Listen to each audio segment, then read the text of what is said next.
Hi everyone, Dr. Roof here. Just a brief podcast, very brief, to clarify perhaps the intent behind this assignment so as you approach it, you'll know the purpose behind it. Fieldwork placements are rich.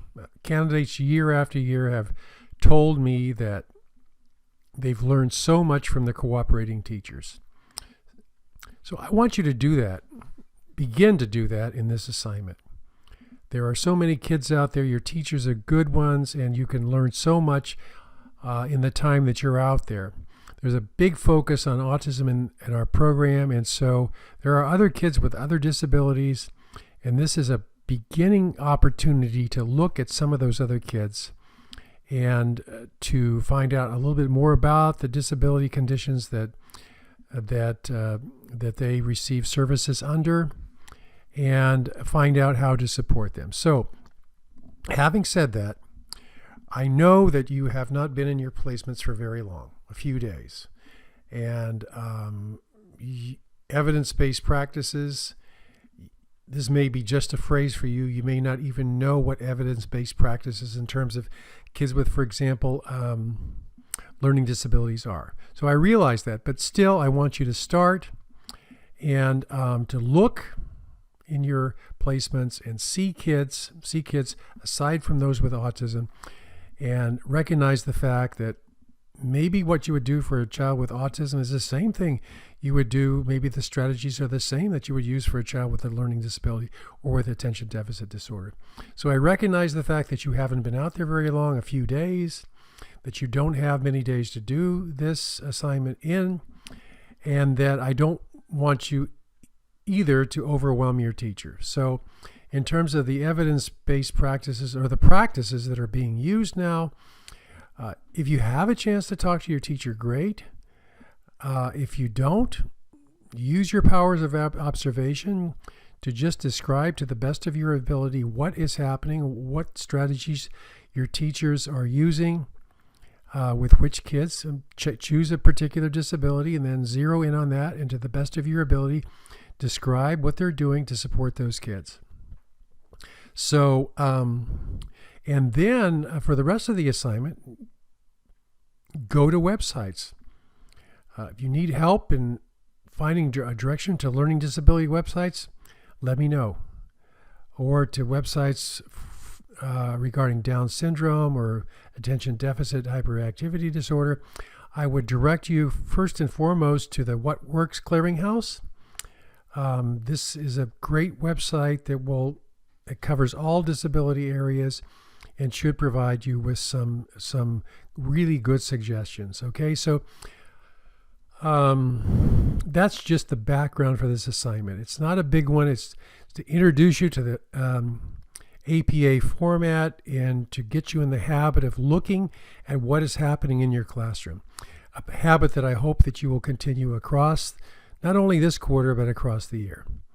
So title page, introduction, and then the level 1 headings of etiology.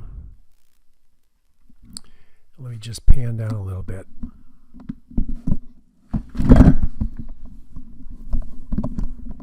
Whoops, dropped my microphone.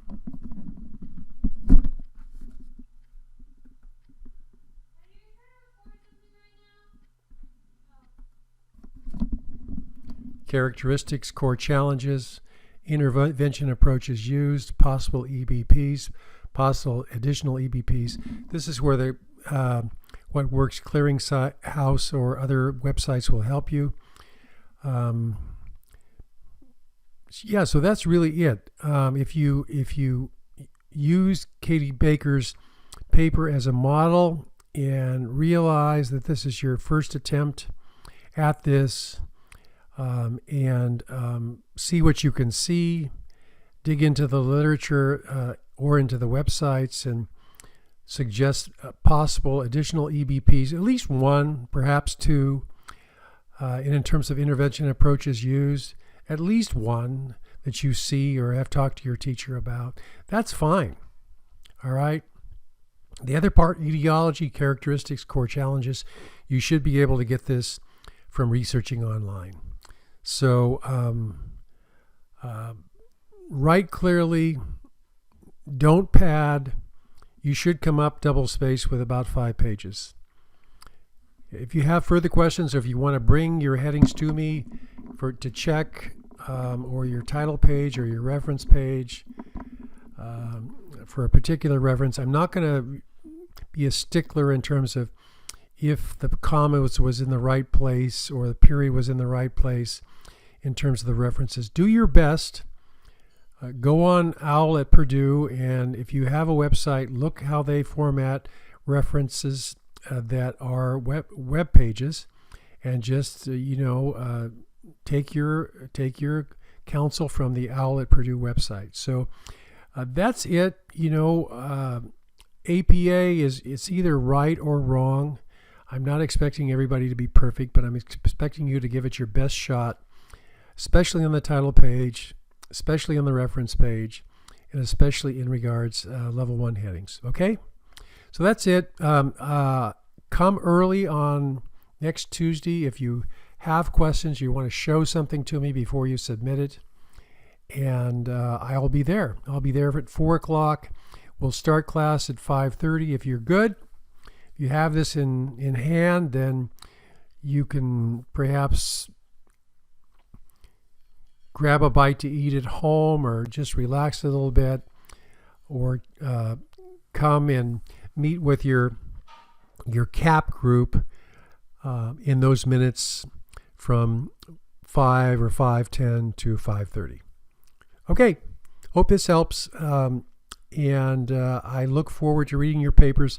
I'm really very pleased and proud so far the way you guys have participated in class, and I'm very happy that each and every one of you are part of this year's cohort. Okay, bye-bye.